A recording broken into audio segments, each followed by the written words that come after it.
Hello दोस्तों, नमस्ते, प्रणाम। मैं आपकी संगीता पटेल अपने यूट्यूब चैनल में आप सभी का स्वागत करती हूँ। संगीता देहाती लोकगीत चैनल में। और बहुत ही प्यारा कृष्ण होली गीत है। और ये होली गीत कैसे लगे कमेंट में ज़रूर बताना और लास्ट तक सुनना, तभी आनंद मिलेगा।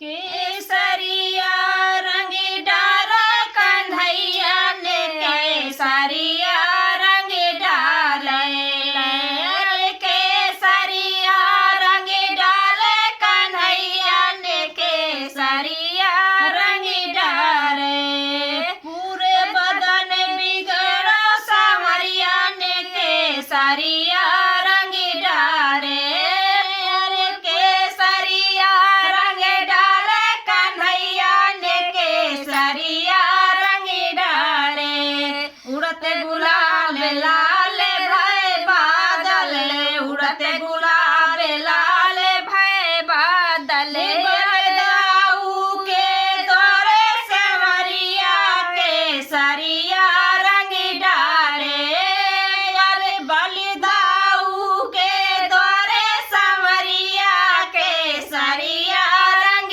डाले केसरिया रंग डाले कन्हैया केसरिया रंग डाले